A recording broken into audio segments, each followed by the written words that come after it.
The egg is one of the biggest cells in the human body. Of the hundreds of millions of sperm, mere hundreds find it. They surround the egg, each trying to burrow its way in.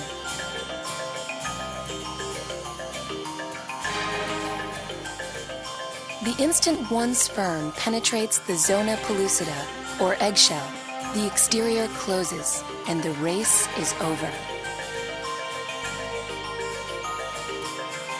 All other sperm are shut out. The egg is sealed, and so is the fate of the person who will grow from it. The fertilized egg now has all the genetic information it needs to create new life. In 6 days, one cell has bloomed to nearly 200, and the embryo has outgrown its protective bubble. Like a flower bursting from its bud, it emerges and expands, burrowing into the soft, warm folds of mother's uterus.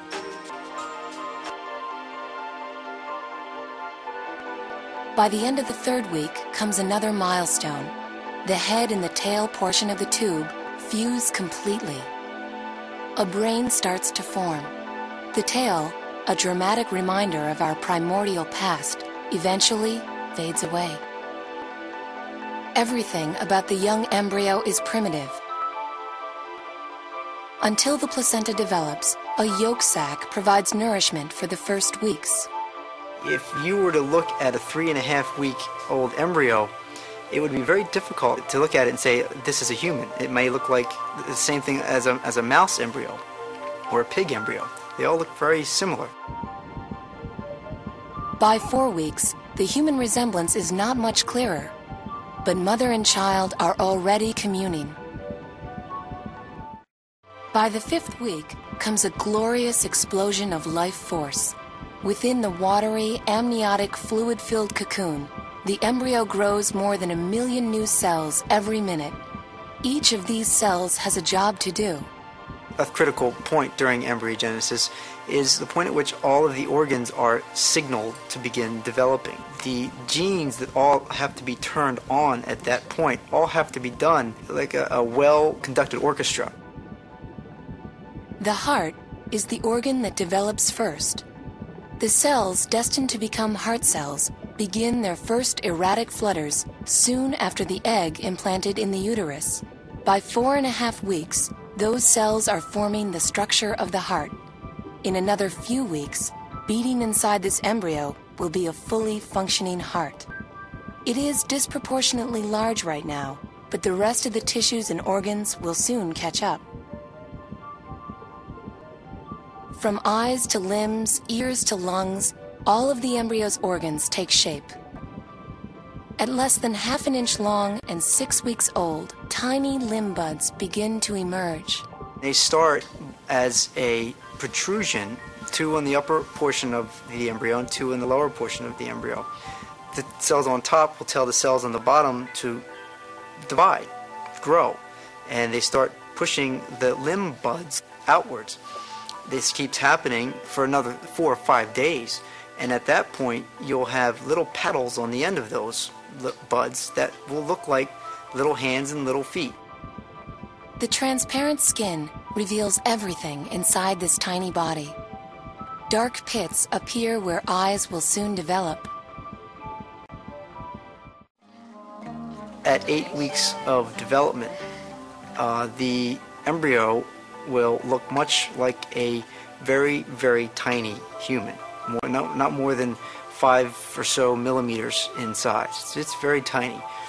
The head will have eyes. It will have little tiny, what appear to be ears. It will have arms. It will have legs. You see the body of the embryo and the back of the embryo looks much like a small, tiny baby that could be, born at that stage. But it's of course, much too small and underdeveloped to survive outside of the womb.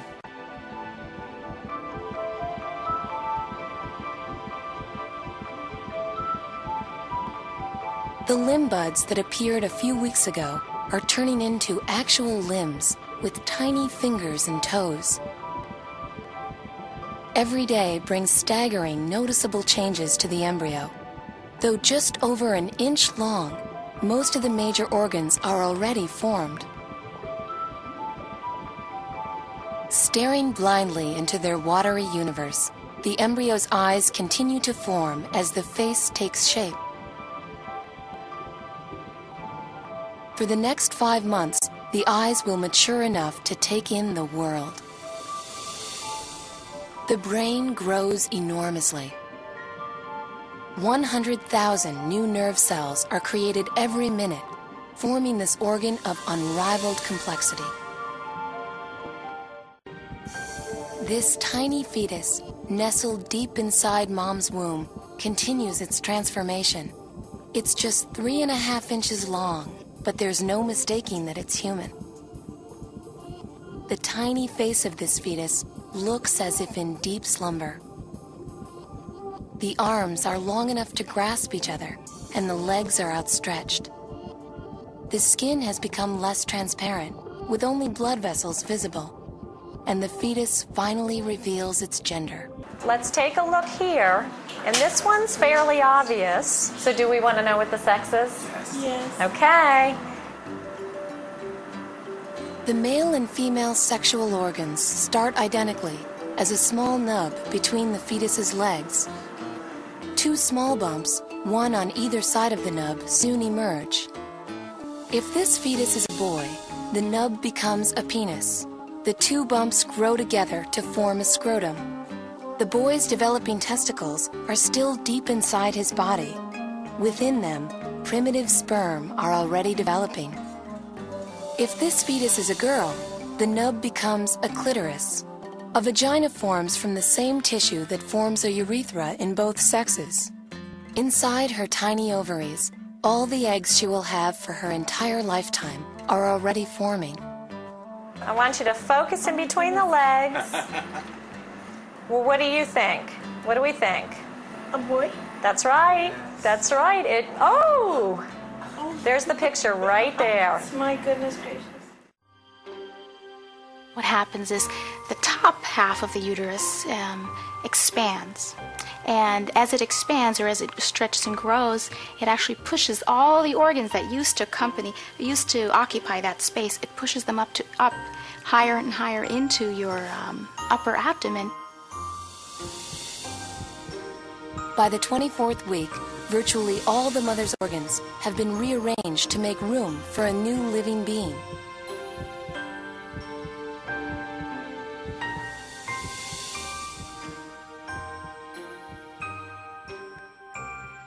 But rather than discomfort, Nancy feels euphoric about the child inside her and the astounding changes of her own body. You kind of feel sexy. It's a different feeling. It's a different feeling. And I don't think anyone understands. Either you feel good and you feel sexy and you kind of just, I guess, walk the talk. I don't know. Just a fabulous feeling. The structures of the fetal ear began to develop only 5 weeks into pregnancy. The ear is constructed from 3 components and in 3 stages. The outer structures began to take shape at 8 weeks. Pits on either side of the head formed the inner ear, responsible for processing sounds and maintaining balance. Not long after, the auditory canal and eardrum developed. Now, at nearly 26 weeks, the ear looks complete, and the 3 parts come together to enable hearing. Every day brings a symphony of new sounds to the fetus. The most prominent and reassuring come from mother. The beating of mom's heart and the blood coursing through her veins provide constant comfort.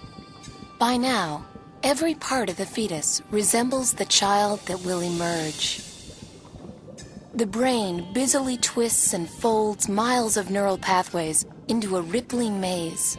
In the process, it stitches together the core of the child's humanity, as its countless connections set the stage for thought, self-awareness, and reason. the epic journey of the fetus continues. A growth spurt last month added almost 4 inches and 2 pounds. Now, at more than a foot long and 2.5 pounds, the fetus seems eager to explore its cozy womb. As if reacting to private thoughts, expressions wash over the face. The fingers and toes are fully formed now, complete with nails and fingerprints. And the entire fetus wears a furry coating. The hair, called lanugo, follows the patterns of the connective tissue, covering the fetus in swirls and spirals of down. The skin bears a waxy coating called vernix caseosa. It protects the fragile fetal skin from the amniotic fluid and infection and will aid the fetus during the dramatic squeeze through the birth canal. As Nancy's body prepares for labor, her uterus practices Braxton Hicks contractions, named for the doctor who first observed them. These irregular contractions are not as intense as those of true labor, but to Nancy, each breathless pang feels like the flutter of butterflies. Braxton Hicks contractions are irregular contractions, very irregular, maybe 5 to 20 a day, and very low pressure as well. When we get up into maybe 24 to 28 weeks, most women will actually feel these contractions. Again, they're not painful, they're very low in pressure, they'll notice a tightening, and then they pass.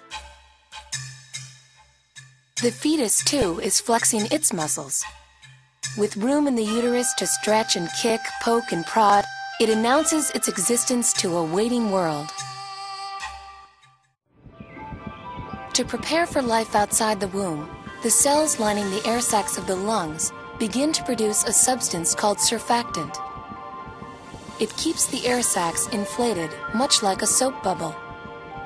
As the baby gulps its first breath, moments after delivery, the surfactant will coat the ducts of the lungs to reduce the surface tension and keep them from collapsing. The last couple of weeks of pregnancy are an eternity. You pretty much have everything ready to go, and all you're doing is waiting. You can't turn around the way that you used to. Spaces that you normally fit through, you no longer fit through. Sleeping, switching from one side to the other, bending over is very difficult.